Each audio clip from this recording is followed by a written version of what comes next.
सितंबर 1945 यानी आज़ादी से करीब 2 साल पहले जिन्ना की अगुवाई में मुस्लिम लीग ने अलग देश की मांग तेज कर दी थी।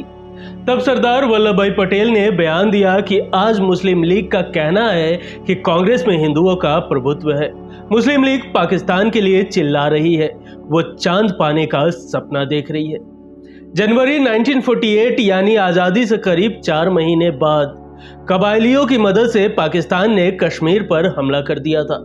तब सरदार पटेल ने लखनऊ में बयान दिया, मुझे मुसलमानों का दुश्मन माना जाता है, लेकिन मैं सीधी बात में भरोसा रखता हूँ। मुसलमानों ने पाकिस्तानी हमले की निंदा क्यों नहीं की? 2 घोड़ों की सवारी मत कीजिए, एक चुन लीजिए। जो पाकिस्तान जाना चाहते हैं वो जा सकते हैं। दोनों बयानों से जाहिर है कि सरदार पटेल मुस्लिमों को लेकर कड़वा और अस्पष्ट बोलते थे। उनकी छवि एंटी मुस्लिम बनाई गई, इसका उन्हें खामियाजा भी भुगतना पड़ा। दिल्ली यूनिवर्सिटी के महाराजा अग्रसेन कॉलेज के प्रिंसिपल और सरदार पटेल पर रिसर्च करने वाले प्रोफेसर संजीव कुमार तिवारी कहते हैं कि सबसे बड़ा नुकसान तो उन्हें तब हुआ जब गांधी जी ने पीएम पद के लिए पटेल की जगह नेहरू का समर्थन किया।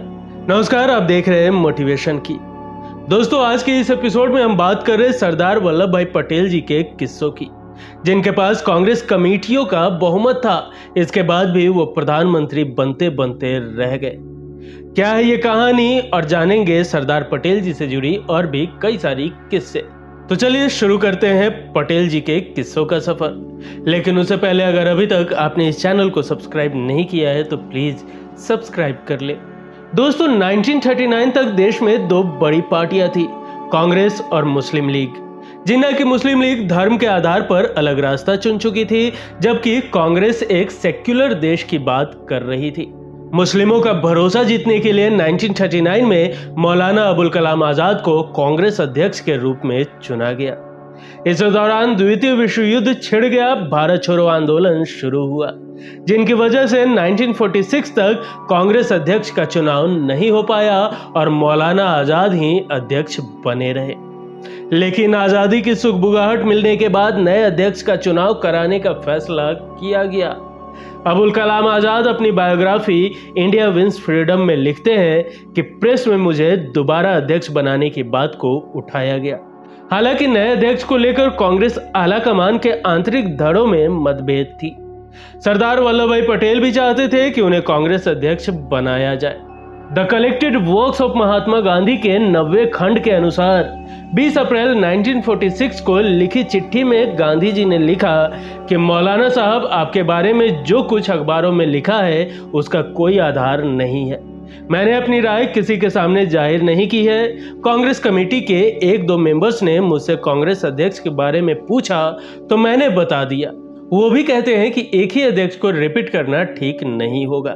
गांधी लिखते हैं कि जिस तरह का माहौल है, मैं भी इस समय किसी मुसलमान के कांग्रेस अध्यक्ष बनने में खुश नहीं हूं। मैं चाहता हूं कि आपको ये घोषणा करनी चाहिए कि अब आप कांग्रेस अध्यक्ष नहीं रहना चाहते हैं। बादशाह खान का नाम पहले से ही प्रस्तावित था, मैंने इस नाम का विरोध किया था।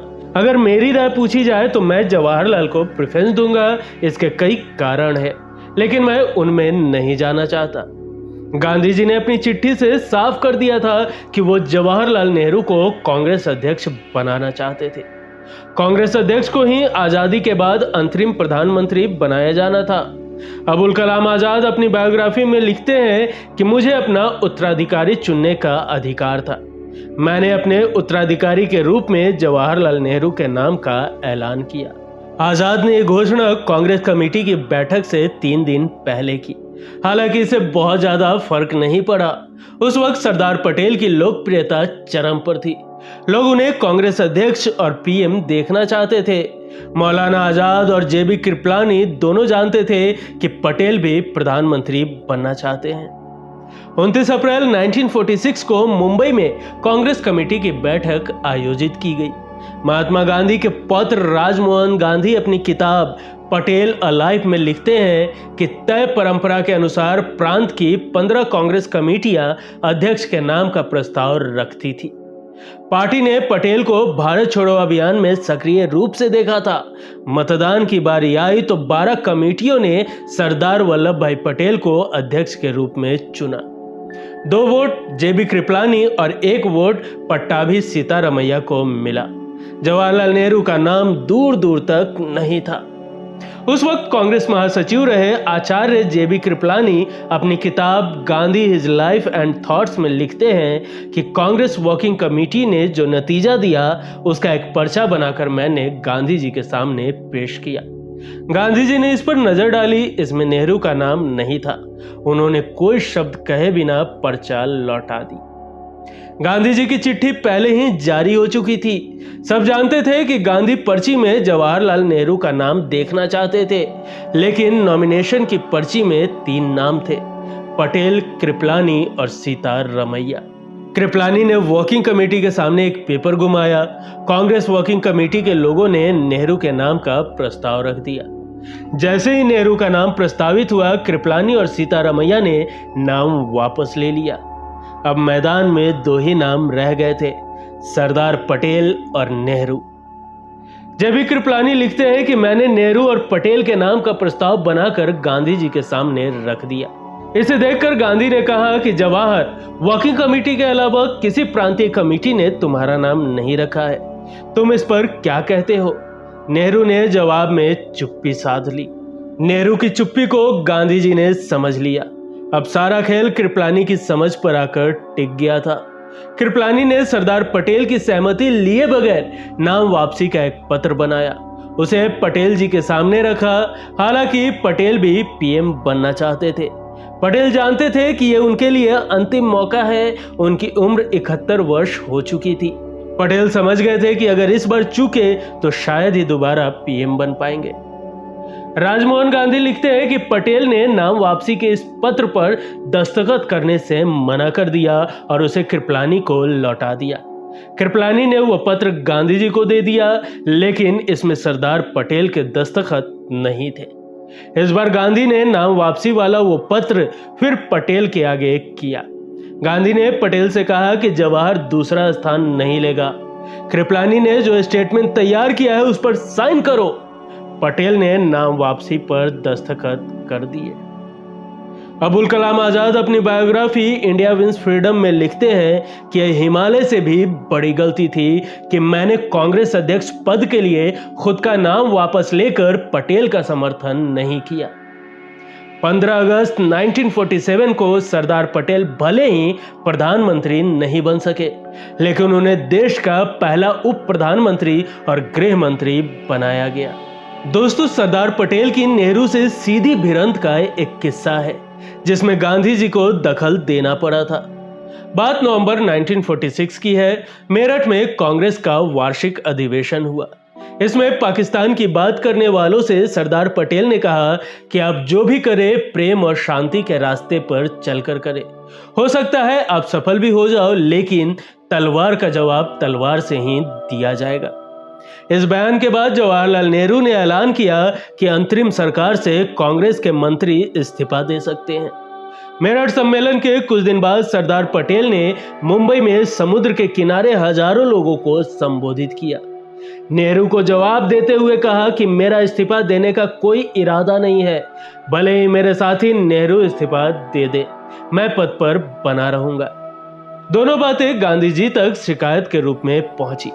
गांधी को बताया गया कि सरदार पटेल हिंसा की बात कर रहे हैं।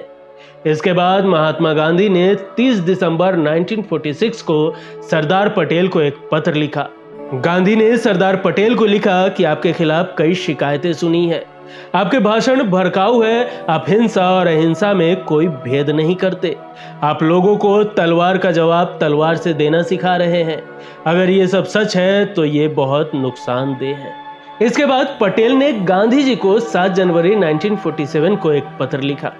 इसमें वो लिखते हैं कि मैं पद पर बने रहना चाहता हूं, ये बातें मनगढ़ंत है। जवाहरलाल कभी कभार इस्तीफे की बेकार धमकियां देते रहते हैं। मेरी आदत कड़वा सत्य बोलने की है। हिंसा का मुकाबला हिंसा से करने की टिप्पणी को लंबे समय से तोड़ मरोड़ कर पेश किया गया है और संदर्भ से परे प्रस्तुत किया गया है। आपसे ये शिकायतें मृदुला साराभाई ने की होंगी। मुझे नीचा दिखाना ही उसने अपना काम बना लिया है। मैं उसकी हरकतों से थक गया हूं। अगर कोई जवाहरलाल से सहमत नहीं है तो वो उसे बर्दाश्त नहीं कर सकती है। मृदुला साराभाई मशहूर वैज्ञानिक विक्रम साराभाई की बहन थी और महात्मा गांधी के साथ आजादी के आंदोलन से जुड़ी हुई थी। दोस्तों, तब के जाने माने पत्रकार दुर्गादास ने अपनी किताब India from Curzon to Nehru में लिखा है कि राजेंद्र प्रसाद ने मुझसे कहा कि गांधी जी ने ग्लैमरस नेहरू के लिए अपने विश्वसनीय साथी का बलिदान कर दिया और मुझे डर है कि अब नेहरू अंग्रेजों के रास्ते पर आगे बढ़ेंगे। सब जानते थे कि जिन्ना जैसे लोगों से नेहरू के मुकाबले पटेल उन्हीं की जुबान में मोल भाव कर सकते हैं। गांधी भी इस बात को मानते थे। इसके बावजूद उन्होंने सरकार चलाने के लिए नेहरू को क्यों चुना?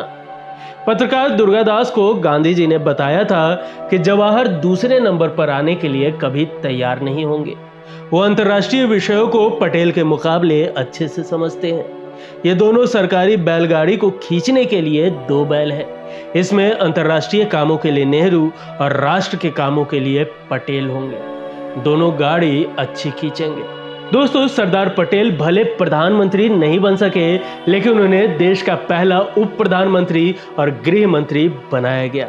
उनके कार्यकाल के किस्से भी बेहद अद्भुत है। उन्हीं अद्भुत किस्सों में से आइए जानते हैं कुछ रोचक किस्से। दोस्तों, जब देश का बंटवारा हुआ तो कई चीजों का बंटवारा हो रहा था। ऐसे ही एक बंटवारे की बैठक में लॉर्ड माउंटबेटन, सरदार पटेल और मुस्लिम लीग के नेता लियाकत अली बैठे थे। आजादी के समय देश में सरकारी छपाई की 6 प्रिंटिंग मशीनें थी। लियाकत अली ने कहा कि 6 में से एक सरकारी प्रिंटिंग प्रेस को दिल्ली से कराची ले जाया जाए। यह सुनते ही पटेल साहब का पारा चढ़ गया। राजमोहन गांधी लिखते हैं कि पटेल ने लियाकत अली को ऐसे देखा जैसे उन्हें भस्म कर देंगे। पटेल ने कहा, सभी 6 प्रेस पूरी तरह से भारत सरकार के काम में लगी हुई है, उनमें से किसी को भी नहीं दिया जाएगा। फिर लॉर्ड माउंटबेटन ने सरदार पटेल से कहा कि प्लीज कम से कम एक मशीन तो देनी ही होगी, भले इससे सरकार को परेशानी हो। यह एक न्यायपूर्ण बंटवारा होगा। इसके बाद सरदार पटेल ने माउंटबेटन की तरफ देखा। भड़कते हुए सरदार पटेल बोले, किसी ने पाकिस्तान को अलग होने के लिए नहीं कहा था। हालांकि बाद में पटेल साहब एक मशीन देने के लिए तैयार हो गए थे। दोस्तों, राजमोहन गांधी लिखते हैं कि हैदराबाद का निजाम सबसे अमीर था, लेकिन बेहद कंजूस और मैले कुचैले कपड़े पहनने वाला व्यक्ति था। बंटवारे के बाद वो स्वतंत्र रहना चाहता था। उसने अंग्रेजों से कहा कि वो किसी के साथ नहीं रहना चाहता। जिन्ना ने हैदराबाद पर डोरे डाले और निजाम ने पाकिस्तान में शामिल होने का प्लान बनाया। सरदार पटेल हैदराबाद को किसी भी सूरत में पाकिस्तान में शामिल नहीं होने देना चाहते थे। इस बीच सैयद कासिम रिजवी ने एक सांप्रदायिक संगठन इत्तिहाद-ए-मुस्लिमीन बनाया।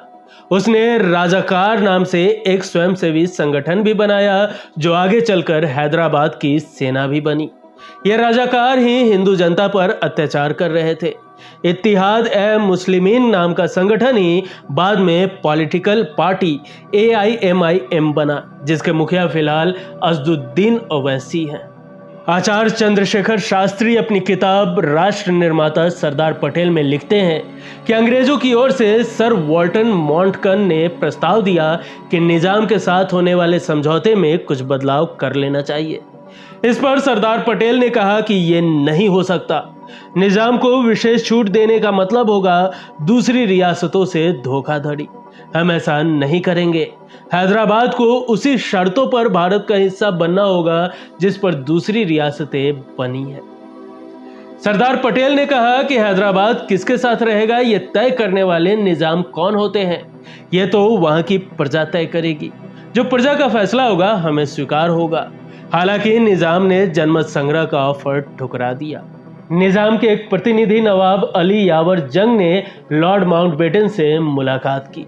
उनसे कहा कि यदि हैदराबाद को भारत में मिला लिया गया तो वहां की मुस्लिम जनता 50% हिंदू जनता को काट देगी। तब लॉर्ड माउंटबेटन ने कहा कि आपको क्या लगता है, क्या भारत सरकार शांति से ये सब होते देखती रहेगी? अप्रैल में एक बार फिर निजाम का प्रतिनिधि लाइक अली दिल्ली पहुंचा और उसने पटेल से मिलने की इच्छा जताई। लाइक अली ने अपनी धमकी जारी रखी। इसे पटेल साहब शांति से सुनते रहे। फिर पटेल ने कहा, आप भी जानते हैं और मैं भी जानता हूं कि हैदराबाद में सत्ता कहां है। हैदराबाद पर अभी पकड़ रखने वाले सज्जन सैयद कासिम रिजवी ने कहा है कि यदि भारतीय सेना हैदराबाद आई तो वो 1.5 करोड़ हिंदुओं को मरवा डालेंगे। भारत सरकार को उनके राख और हड्डियों के अलावा कुछ नहीं मिलेगा। सरदार पटेल ने कहा कि अगर ऐसी ही बात है तो निजाम और उनके पूरे परिवार को भविष्य के बारे में सोचना चाहिए कि उनका क्या होगा। मैं आपको अंतिम मौका दे रहा हूं कि आप निजाम से पूछिए वो क्या चाहते हैं।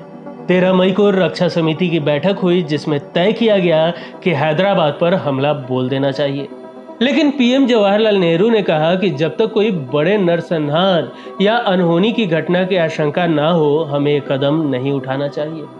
10 सितंबर को सरदार पटेल ने निजाम को फाइनली और अंतिम अल्टीमेटम दिया कि वो सारी नौटंकी छोड़कर जनता की इच्छा के अनुरूप भारत में शामिल हो जाए, लेकिन निजाम ने यह अंतिम ऑफर भी ठुकरा दिया। अगले दिन पाकिस्तान के संस्थापक मोहम्मद अली जिन्ना की मौत हो गई। Doctor R K. सिंह अपनी किताब सरदार पटेल में लिखते हैं कि सैन्य ऑपरेशन की तैयारी शुरू कर दी गई। नाम दिया गया ऑपरेशन पोलो। यह नाम इसलिए दिया गया था क्योंकि दुनिया में सबसे ज्यादा पोलो के 17 मैदान हैदराबाद में थे। अगले दिन भारतीय सेना ने हैदराबाद में प्रवेश किया। 5 दिन की कार्रवाई के बाद भारत ने हैदराबाद को अपना राज्य बना लिया। कुछ ऐसे थे हमारे सरदार वल्लभ भाई पटेल साहब। 15 दिसंबर 1950 को सरदार पटेल साहब का दिल का दौरा पड़ने से निधन हो गया। दोस्तों, सरदार वल्लभ भाई पटेल जी के किस्सों के सफर में आज के लिए यहीं तक। आज का ये किस्सा आपको कैसा लगा हमें कमेंट कर जरूर बताएं। दोस्तों, अगर आज का एपिसोड पसंद आया हो तो एक लाइक जरूर करें। मिलेंगे अगले एपिसोड में फिर किसी दिलचस्प किस्सों के साथ। तब तक के लिए नमस्कार।